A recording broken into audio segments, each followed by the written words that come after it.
Hello बच्चों, आप सभी का हमारे यूट्यूब चैनल आइडियल देव क्लासेस में स्वागत है। बच्चों, आज हम आपके लिए एडगेट अभ्यास पुस्तिका विषय संस्कृत लेके आए हैं, जो कक्षा 8वीं के लिए और किस वर्ष के लिए, वर्ष 2024-25। बच्चों, आप लोगों की पढ़ाई अच्छे से स्टार्ट हो चुकी होगी। आप पढ़ाई अच्छे से कीजिए, क्योंकि आपकी कक्षा 8वीं है। ये आपकी बोर्ड एग्ज़ाम होती है, तो आपको एग्ज़ाम देने बाहर जाना पड़ता है, इसलिए आप तैयारी अच्छे से कीजिए, जिससे आपको पेपर अच्छे से जाए। तो चलिए देखते हैं। विषय संस्कृत कक्षा 8वीं का है और ये किसके अंतर्गत है? एडगेट अभ्यास पुस्तिका। और एडगेट अभ्यास पुस्तिका को मध्य प्रदेश शिक्षा केंद्र भोपाल द्वारा वर्ष 2024-25 के लिए बनाया गया है। और आज इस वीडियो के माध्यम से आपको हम पंचम पाठ अहम ओरछा अस्मि से संबंधित प्रश्नों के उत्तर बताएंगे। चलिए, पंचम पाठ अहम ओरछा अस्मि। देखिए, इसका कुछ संक्षिप्त परिचय दिया है, इसके बारे में हम जान लेते हैं क्या लिखा हुआ है इसमें। क्या लिखा है? भारत के मध्य भाग में स्थित मध्य प्रदेश विंध्य और सतपुड़ा की पर्वत श्रृंखलाओं से सुसज्जित ताप्ती, नर्मदा, चंबल, क्षिप्रा, सिवना, बेतवा, सोन आदि नदियों के अलंकृत भारत के हृदय रूप में विराजमान है। मध्य प्रदेश के अनेक धार्मिक, सांस्कृतिक, ऐतिहासिक, पुरातात्विक एवं पर्यटन स्थल हैं, जैसे उज्जैन में क्या है? महाकाल मंदिर है, सांची स्तूप, भीमपेटका की गुफाएं, भोपाल का बड़ा तालाब, भोजपुर का शिव मंदिर, मंदसौर का पशुपतिनाथ मंदिर आदि। इसके बाद दिया, इसी क्रम में मध्य प्रदेश के निवाड़ी जिले में स्थित ओरछा नगर। यह नगर अपनी विविधता एवं सांस्कृतिक धरोहर के लिए प्रसिद्ध है। यहाँ के राम राजा मंदिर में भगवान राम राजा के रूप में विराजमान है। यहाँ राम राजा को सूर्योदय एवं सूर्यास्त के समय मध्य प्रदेश पुलिस के द्वारा सलामी दी जाती है। प्रस्तुत पाठ में हम ओरछा नगर की विविधता का अध्ययन करेंगे। चलिए देखते हैं क्या दिया हुआ है ओरछा पाठ में। इसके बहुविकल्पी प्रश्न, यानी कि जो बहुविकल्पी प्रश्न है उनको देखना है। प्रश्न नंबर 1 क्या कह रहा है? मध्य प्रदेश स्थित अस्ति। मध्य प्रदेश कहाँ पर स्थित है? अ नंबर भारतस्य उत्तर भागे, ब नंबर भारतस्य दक्षिण भागे, श नंबर भारतस्य मध्य भागे और द नंबर भारतस्य पूर्व भागे। तो मध्य प्रदेश कहाँ स्थित है? तो मध्य प्रदेश लिख देंगे भारतस्य मध्य भागे, यानी भारत के मध्य भाग में कौन स्थित है? मध्य प्रदेश स्थित है। फिर प्रश्न नंबर 2, निवाड़ी मंडले अस्ति। जो निवाड़ी मंडले है वो अस्थि कहाँ पे है? अ नंबर महाकालम मंदिरम, ब नंबर मानव संग्रहालय है, स नंबर ओरछा नगरम और द नंबर सादा मंदिरम। तो इसका सही आंसर आ जाएगा स नंबर ओरछा नगरम। निवाड़ी मंडले कहाँ स्थित है? तो ओरछा नगरम। ठीक है। नेक्स्ट प्रश्न है, किम बहुमूल्य भवती? अ नंबर आम्र काष्ठम, ब नंबर अक्र काष्ठम, स नंबर बदरी काष्टम और द नंबर सागुन काष्टम। तो कौन बहुमूल्य है? तो इसका सही आंसर आ जाएगा आपका द नंबर सागुन काष्टम। नेक्स्ट प्रश्न है, कयो सगमात जलस्य सप्तधारा भवती। तो इसका सही आंसर आ जाएगा यहाँ पे स नंबर जामिनी वेत्रवत्या। क्या आ जाएगा इसका चौथे का आंसर? जामिनी वेत्रवत्यो सप्तधारा भवती। तो ये आपका प्रश्न नंबर 4 कंप्लीट हुआ। इसका नेक्स्ट प्रश्न है आपका प्रश्न नंबर 5, सप्तधारा कतिधारा भवती? अ नंबर सप्तदश, सप्तविंशति, सप्तत्रिशतः और सप्त। तो इसका आंसर आ जाएगा 7। सप्तधारा कितनी होती हैं? 7 होती हैं। नेक्स्ट प्रश्न है, निर्देश दिया है रिक्त स्थानीय पूर्यात, यानी कि आपको रिक्त स्थानों की पूर्ति करना है। ओरछा भूमो अनेके खालिस्तान अभवत। तो आपका आंसर आ जाएगा वीरा पुरुषा। जो ओरछा भूमि है वीर पुरुषों से भरी पड़ी, अनेक वीर पुरुषों से भरी पड़ी है। नेक्स्ट है, मनोहारिणी चित्राणी खालिस्तान राजनम। तो इसके खालिस्तान में आ जाएगा भित्तिकासु। फिर नेक्स्ट प्रश्न है आपका प्रश्न नंबर 8, अत्रापि पदे संधि विच्छेदय, यानी कि जो अत्रापि है उसका संधि विच्छेद करना है आपको। तो क्या होगा खालिस्तान में? अत्र धन अपि। क्या हो जाएगा? अत्र धन अपि। नेक्स्ट है, आगत्य इत्मी पदे खालिस्तान प्रत्यय अस्ति, यानी कि जो आगत्य पद में प्रत्यय क्या है? तो इसमें लय, लप्य। कौन सा प्रत्यय आएगा? लैप्य प्रत्यय आ जाएगा। नेक्स्ट प्रश्न है प्रश्न नंबर 10, ओरछा नगर से खालिस्तान सुदृढ़ कलात्मक चासित। तो इसके खालिस्तान में आ जाएगा दुर्गम। क्या आ जाएगा? दुर्गम। इस प्रकार से आपका प्रश्न 10 कंप्लीट हुआ। नेक्स्ट प्रश्न है आपका प्रश्न नंबर 11। प्रश्न नंबर 11 में क्या दिया है? निर्देश दिया, पहले निर्देश पढ़ लेते हैं। एक पदेन उत्तरम लिखत, यानी कि आपको एक पद में उत्तर लिखना है। इसका प्रश्न नंबर 11 क्या कह रहा है? ओरछा नगरस्य दुर्गस्य सर्वाधिकम निर्माण कार्य कस्य शासने अभवत। प्रश्न कह रहा है, ओरछा नगर के किले का सबसे अधिक निर्माण कार्य किसके शासन में हुआ था? सर्वाधिक मीन सबसे अधिक निर्माण कार्य कस्य, यानी किसके शासन काल में हुआ था? तो आपका आंसर हो जाएगा महाराज वीर सिंह प्रथमस्य। किसके शासन काल में हुआ था? तो महाराज वीर सिंह प्रथमस्य के शासन काल में हुआ था। नेक्स्ट प्रश्न है प्रश्न नंबर 12, वन्य पशुनाम रक्षाएं शासनेन किम निर्मितम। प्रश्न क्या कह रहा है, वन्य पशुओं की रक्षा की रक्षा के लिए शासन ने क्या बनवाया। क्या प्रश्न है, वन्य पशुनाम रक्षणार्थ शासनेन किम निर्मितम, यानी वन्य पशुओं की रक्षा के लिए शासन ने क्या बनवाया है। तो आपका आंसर हो जाएगा अभ्यारण्य। क्या बनवाया है, अभ्यारण्य। नेक्स्ट प्रश्न है प्रश्न नंबर 13, जामिनी नदा तीरे अधिका भवति। प्रश्न क्या है, जामिनी नदी के किनारे कौन अधिक होते हैं।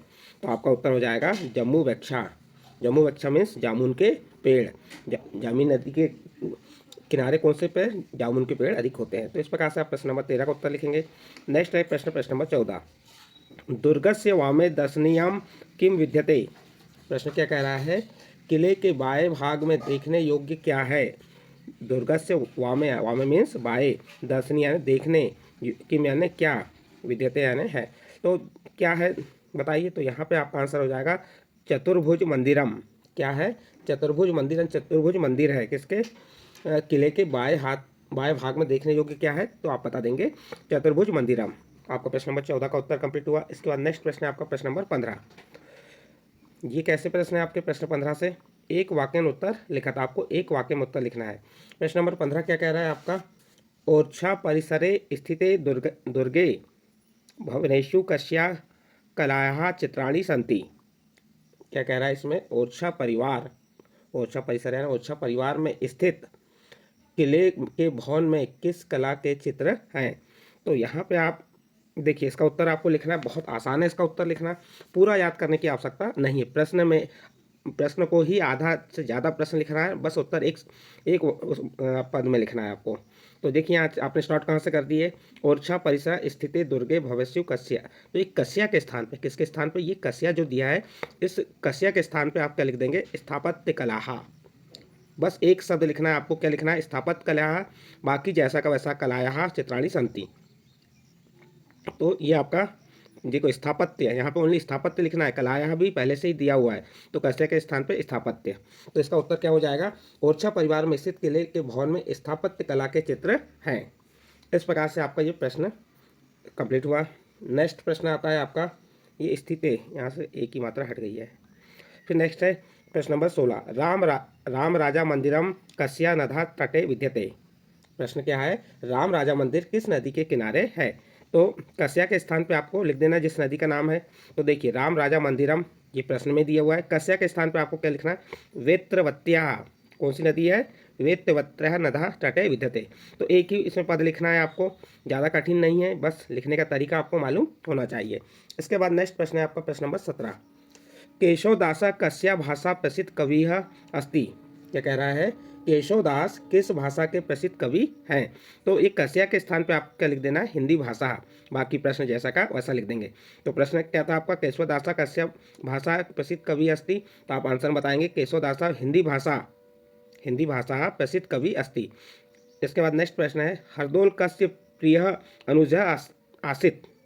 प्रश्न क्या है आपका, हरदोल किसके प्रिय अनुज थे। तो आप कस्य के स्थान पे आपको उत्तर लिखना है, बस बाकी प्रश्न जैसा का वैसा। हरदोलः जुझान सिंहस्य, किसके, जुझान सिंहस्य प्रिय अनुज आसीत्। तो हरदोल किसके प्रिय अनुज थे। तो आप उत्तर बताएंगे हरदोल जुझान सिंह के प्रिय अनुज थे। प्रश्न नंबर 18 कंप्लीट। नेक्स्ट प्रश्न है आपका प्रश्न नंबर 19। ये कैसा प्रश्न है, दीर्घ उत्तरम लिखना है। इसमें क्या लिखना है आपको, दीर्घ उत्तर यानी कि इसका उत्तर थोड़ा आपका क्या रहेगा, बड़ा रहेगा। तो चलिए देखते हैं क्या है प्रश्न। पाठमाध्यत्य और जहाँ प्राकृतिकम धार्मिकम च सौंदर्य लिखत। पाठ के आधार पर ओरछा का प्राकृतिक और धार्मिक सौंदर्य लिखिए। तो आप इसका प्राकृतिक और धार्मिक सौंदर्य लिख सकते हैं, कैसे लिख सकते हैं, ओरछा परितः सघनम वनम अस्ति, यानी ओरछा के चारों ओर सघन वन है। तस्य परिक्षेत्रे चतरस्य प्रमुख नदा प्रवृत्ति, और उसके चारों ओर से कौन सी 4 नदियाँ बहती हैं। नदा जल से आवश्यकता पूर्वंती, कृषि वन भूमि च सिंचंती। जो नदी का जल है उसकी आवश्यकता कहाँ पड़ती है, कृषि करने में, वन में, भूमि आदि में सिंचने में पड़ती है। तत्रैव बहुनी मंदिराणि अपि सन्ति, और उसके बहुत सारे मंदिर हैं। तटे एक भव्य राम राजा मंदिरम विद्यते, यानी कि तट पे एक भव्य यानी बहुत बड़ा राम राजा का मंदिर है।